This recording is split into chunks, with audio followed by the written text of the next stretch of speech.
Este livro mudou a forma que eu vejo a mim mesma. Oi, leitores, tudo bem com vocês? Sejam muito bem-vindos a mais um vídeo aqui do canal. Meu nome é Raíssa e no vídeo de hoje eu vou falar sobre um livro que me marcou muito nesse 2024. Eu não costumo fazer vídeos de um único livro porque eu sei que vocês não gostam tanto, o engajamento não é tão bom, vocês gostam de listas, de indicações, né, de leituras do mês e tudo mais. Eu já conheço meu público, entende? Mas este livro aqui me marcou muito e eu compartilhei no Instagram, se você não me segue, é @papeliche. Eu compartilhei muito do que eu refleti com esse livro lá no meu Instagram. Recebi muitas devolutivas, muitas pessoas que já leram o livro também se identificaram, a gente trocou um papo, ou muitas pessoas que falam que gostariam de ler justamente pelo que eu comentei. Então eu resolvi fazer um vídeo mais longo e compartilhar com vocês todas as minhas impressões sobre o ano em que eu disse sim da Shonda Rhimes. Mas antes da gente começar essa análise, esse desabafo, essa grande sessão de terapia coletiva, eu vou pedir pra você se inscrever aqui no canal, caso você ainda não seja inscrito. Se você é novo por aqui, seja muito bem-vindo, né? Se você caiu de paraquedas. E se você já for inscrito, compartilhe esse vídeo com algum amigo seu, para que o canal possa continuar crescendo.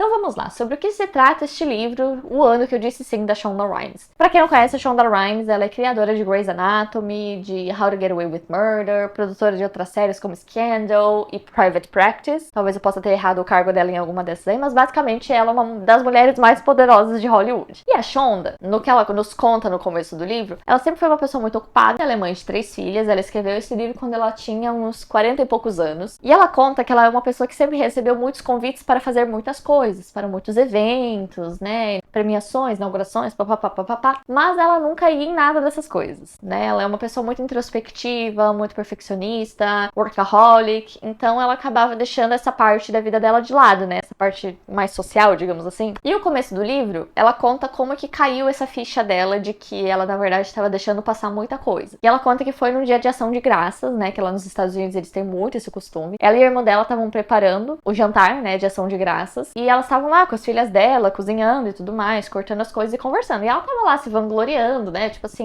eu fui chamada pra tal coisa, recebi tal convite, não sei o que, não sei o que, não sei o que. A irmã dela, que é bem mais velha que ela, porque a Shonda, se não me engano, é a irmã caçula, e essa irmã dela é a mais velha e tem, tipo assim, 5 irmãos entre elas. Essa irmã dela virou pra ela e falou assim, tá, mas você vai fazer alguma dessas coisas? E aí a Shonda parou e ela falou assim, não, claro que não, eu sou mãe de 3 filhos, sou mãe solteira, tô com 2 programas de televisão que eu tenho que roteirizar, não sei o que. Ela meio que deu desculpa, sabe? E aí elas têm uma discussão, não que elas brigaram, tá? Elas tiveram uma conversa sobre isso, e a Shonda sempre resistente, falando que não, que ela era uma mulher ocupada, que ela não tinha tempo pra essas coisas, e aí uma dela, tipo assim, se dá por vencida, mas ela murmura assim, você nunca disse sim pra nada. A Shonda fala que essa frase da irmã dela caiu como uma granada no colo dela. Só que caiu a granada com o pino, né? E aquela granada ficou no colo dela por alguns meses, né? E ela com aquilo na cabeça, mas não fazia nada em relação a isso. E a granada estourou, né, essa concepção do que a irmã dela falou, né, você nunca disse sim pra nada. Quando ela foi num evento, ela já ia a um evento, não lembro qual que era agora, se era uma premiação, um evento da Casa Branca, sei lá. Avisaram ela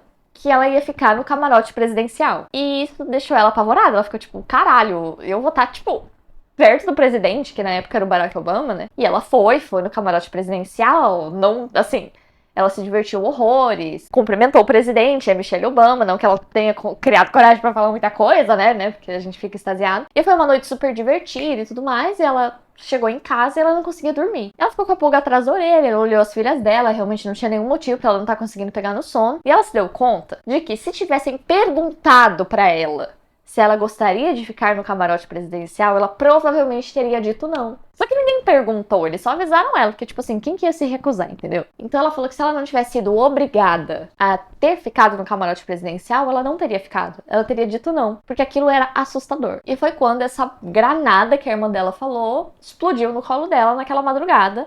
E ela realmente se deu conta, tipo, caramba, eu realmente não me permito dizer sim pras coisas. E durante essa reflexão que ela teve, ela percebeu que ela não estava 100% feliz. Ela era uma mulher com um bom emprego, tinha uma família que ela amava, né, que eram as 3 filhas, mas ela nunca se permitia fazer coisas diferentes, coisas fora da zona de conforto. E cara, quando eu li isso, olha, eu tô até arrepiada. Quando eu li isso, eu me identifiquei tanto. Porque a Shonda, ela nos conta nesse livro que ela é uma pessoa que sempre foi muito introvertida. Que ela sempre preferiu ficar com ela mesma do que com várias pessoas. Porque ela tem uma rede de apoio.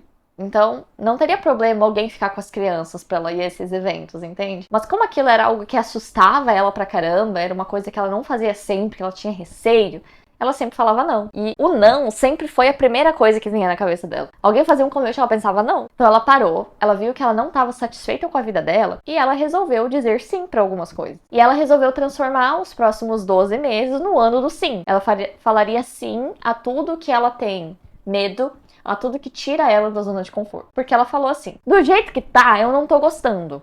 Se eu começar a falar sim para as coisas, se isso não me levar para um lugar melhor do que onde eu já tô, pelo menos vai me levar para um lugar diferente. E isso, gente, foi para mim um poço de autoconhecimento. Porque eu sou muito parecida com a Shonda. Eu sou uma pessoa que prefere 1000 vezes ficar em casa lendo um livro. Sou uma pessoa que 1000 vezes prefere ficar num ambiente menor, fazer aniversário em casa com meia dúzia de pessoas do que fazer uma grande festa. Então eu prefiro 1000 vezes menos interação social do que mais interação social. E eu vi que da mesma forma que a Shonda nunca falava assim pra nada, eu também nunca falava. Eu percebi que, nossa, esse vídeo aqui vai ser um vídeo de desabafo, tá? Mas eu acho legal compartilhar esses insights literários com vocês, tá? Eu percebi que eu sempre fui uma pessoa que precisa de um empurrãozinho pra fazer as coisas. Eu lembro quando eu fui mandar meu currículo pro meu primeiro estágio durante a faculdade. E eu lembro que eu estava apavoradíssima. Eu estava começando o terceiro ano da faculdade, eu estava apavorada. Mas tinha uma professora que eu admiro muito, que eu queria muito tentar entrar na vaga de estágio dela, né? Conseguir a vaga. Mas eu tava assim, apavorada. Eu fiz meu currículo, mas eu ficava tipo, ai, mas será que eu vou dar conta? Será que eu vou dar conta de fazer faculdade, estagiar e cuidar dos outros? Será que... Meu Deus. E a minha mãe e meu namorado, na época, que hoje é meu noivo, falou assim: não, pelo amor de Deus, envia esse currículo, é só um estágio. E pra mim era uma grande coisa, era uma coisa pavorosa. E eu mandei o currículo, fiz a entrevista, consegui a vaga e trabalhei lá por um ano. E foi uma experiência muito legal. Então, se eu sozinha tivesse que dizer sim ou não, provavelmente aquilo seria tão assustador que eu falaria não. E eu tive que ter esse empurrãozinho da minha família pra eu enviar o meu currículo e conseguir a vaga. E esse é só um exemplo, tá, gente? Já aconteceram várias coisas na minha vida, inclusive criar este canal no YouTube. Eu tive que ter um empurrão, porque a ideia me assustava muito. A ideia de falar com uma câmera, de postar minha opinião publicamente, de estar exposta a comentários negativos e... mesmo que tivesse os positivos, me assustava horrores. Em partes, porque eu sou uma pessoa muito perfeccionista. Eu sempre falava assim, não, mas eu não tenho equipamento, não, mas eu não tenho um microfone, eu não tenho uma câmera boa. E o pessoal tá tipo, cara, começa com o que tu já tem. E eu ficava, não, mas tem que ficar perfeito. Mas não precisava, sabe? Comecei com esse celular, mas eu não tinha nada de iluminação, um microfone igual eu tenho hoje. E não morri, entendeu? Fazendo isso, mas enfim. E a Shonda passou muito por isso também, por essa questão do autoconhecimento, e ela decidiu falar sim pra tudo durante um ano. E é muito legal porque ela nos conta no livro como que foi isso, como que foi vencer esses medos dela, né? Porque ela nunca dava entrevista em programas, por exemplo, ela era convidada para fazer discursos ou para falar algumas coisas, ela nunca ia. E eu me dei conta que realmente eu também não me permitia fazer coisas que me davam medo, sabe? E eu resolvi também fazer diferente. E nesse pouco tempo, desde que eu li o livro, que deve fazer umas 2, 3 semanas que eu li, até hoje, eu já me permiti fazer algumas coisas que antes eu não me permitia e tá sendo uma experiência muito interessante. Obviamente que eu não sou a Shonda Rhimes, né, gente? Ela recebe, tipo, convites para discursar para 10.000 pessoas. Eu não, né? No máximo vou me convidar pra ir num evento ali de inauguração de uma loja ou coisa ou outra, né? Porque eu sou arquiteta. Então, assim, minha vida não é tão magnânima como a da Shonda. Mas eu já notei que me permitir dizer sim para algumas coisas tem me feito bem. Tô começando devagar, né? Até porque eu falei, não recebo tantos convites assim para muitas coisas. Mas estou me permitindo e isso tem sido interessante. Qual que é a reflexão toda que eu gostaria de trazer nesse vídeo? Inclusive, esse livro aqui eu levei pra terapia, tá? Eu terminei esse livro numa quarta-feira. Quinta-feira era a minha sessão de terapia. Eu peguei esse livro, eu fiz um resumão da minha semana pra minha terapeuta, né? Eu falei assim, olha, viagem foi boa, fiz isso, mas gostaria de falar sobre este livro aqui. Eu basicamente impus o tema da sessão daquela semana. Falei sobre o livro, conversei bastante com a minha psicóloga, ela inclusive já leu este livro, só que ela tinha lido há um tempo. Eu conversei sobre o que eu me identificava e eu tive algumas conclusões e reflexões que eu inclusive compartilhei com vocês no Instagram, mas eu gostaria de ir mais a fundo aqui. Primeiro, minha psicóloga e eu chegamos à conclusão que o sim e o não são palavras que andam muito juntas, porque o não, ele é uma limitação, e a gente precisa entender nossos limites. Eu, muitas vezes, falava sim para coisas que não me faziam tão bem, né? Eu não me colocava como prioridade, eu colocava os outros como prioridade, então tudo que era para os outros eu fazia, mas se era para mim eu não fazia. Então, às vezes é muito difícil falar não, mas o sim para mim também era muito difícil falar porque eu não me permitia fazer certas coisas. Então, eu e minha terapeuta chegamos à conclusão de que tem que ter um equilíbrio aí. Eu tenho que conhecer meus limites e graças a Deus e graças à terapia hoje eu me conheço muito melhor para entender esses meus limites, para entender autoconhecimento. Eu sei que a minha bateria social, por exemplo, é muito curta, que se eu for num evento, num aniversário, numa coisa que vai me consumir muito, tem que ter limite. É um evento a cada 15 dias, e olha lá. Entendeu? Então eu tenho essa consciência. Então chegamos nesse equilíbrio de eu devo dizer sim para algumas coisas, principalmente no âmbito profissional, porque eu ser muito introvertida me invisibiliza de algumas formas. E isso tem me feito mal. E isso tanto como arquiteta quanto como professora. Então eu resolvi tentar mudar isso esse ano, né? Pelo menos de abril em diante, para ver se eu me sinto mais confortável na minha própria pele. Porque o meu medo... Cara, a minha psicóloga falou uma coisa também que me deixou muito pensativa. Eu comentei como eu tenho medo de me sentir exposta. Mas ela falou que eu já sou. Porra, eu dou aula toda semana na universidade para 70 alunos. Eu já estou sendo exposta.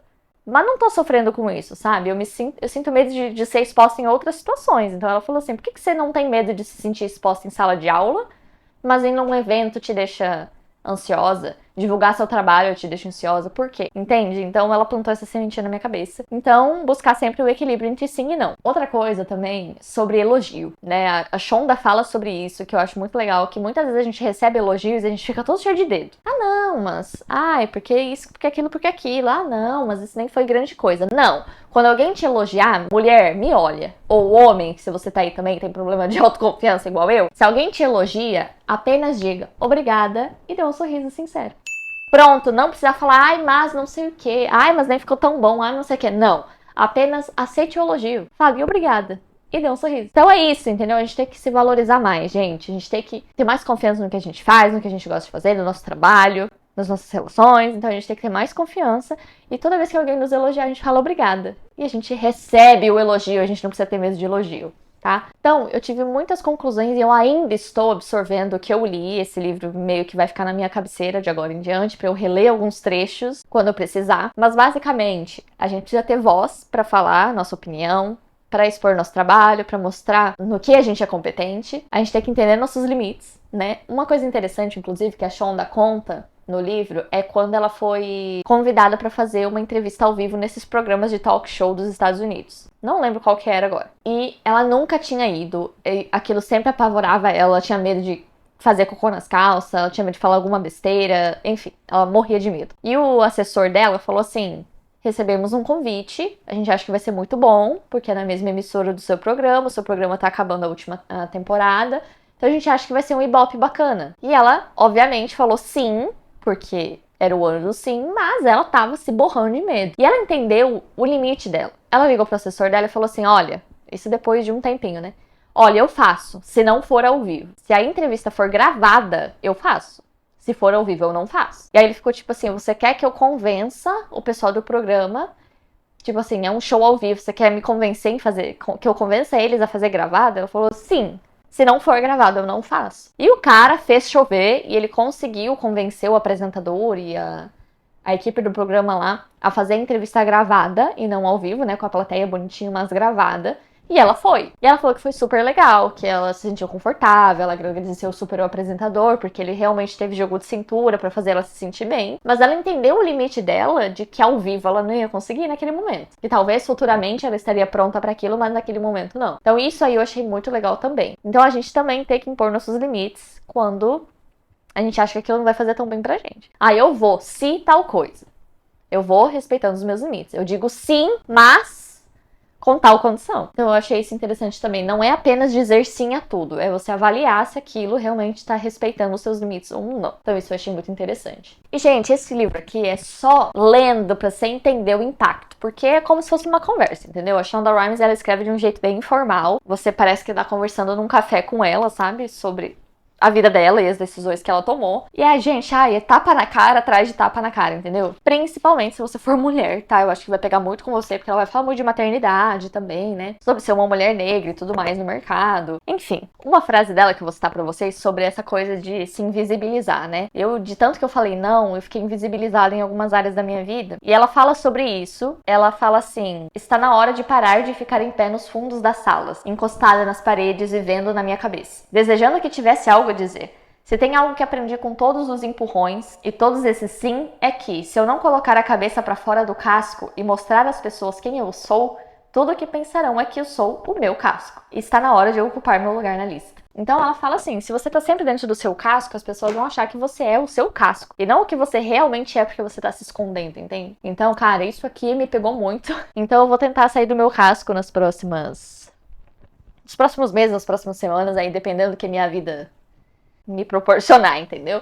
Não sei se esse vídeo teve muito sentido. Eu falei, não, porque eu não fiz roteiro, tá, gente? Eu realmente falei o que me veio na cabeça, o que vinha aqui no coração, as conclusões que eu tive. Como eu falei, eu ainda estou refletindo sobre esse livro. Quem sabe daqui a um ano eu fale sobre como foi a minha experiência depois de ler e aplicar tudo isso que eu aprendi. Mas eu achei que seria interessante para dar um empurrãozinho para vocês, pra gente realmente uma conversa de leitor para leitor sobre pensamentos e reflexões que eu tive acerca de um livro. E um livro de não ficção, né? Que eu não sou muito de ler livro de autoajuda, né? Mas esse aqui, apesar de às vezes ser classificado como autoajuda, foi um livro que realmente me ajudou e me fez me enxergar de uma forma diferente. Uma amiga minha falou que esse livro fez ela ver o mundo de outra forma, e eu falei pra ela que esse livro me fez me enxergar de outra forma, porque eu me vi escrita ali. E é muito difícil pra eu, Raíssa, me sentir representada em alguns livros, né? É muito, muito difícil mesmo. E aqui não é nenhuma personagem, é uma pessoa real, né? Então, me identifiquei mais ainda, eu acho. Então, ficam aqui as minhas reflexões. Se você tem algo a dizer sobre isso, se você já se sentiu dessa forma, ou se esse vídeo te fez criar vontade de ler esse livro, deixa aqui nos comentários pra eu saber, vamos conversar, tá? Por favor, não me deixe falando sozinha. Se você tiver interesse em ler esse livro, cara, se joga, porque é um livro muito bom, muito gostoso de ler. Ele tá com outra capa atualmente, né? Eu comprei esse aqui no sebo, mas eu acho que ele tá com uma capa laranja agora, na edição nova. Mas eu recomendo muito mesmo, porque esse aqui vai virar meu livro de cabeceira, com certeza vai me acompanhar por muito tempo, e eu vou ter que reler daqui uns anos também. Então, muito obrigada pela sua atenção até aqui, um beijo, e não esquece que a gente tem um compromisso marcado semana que vem. Tchau!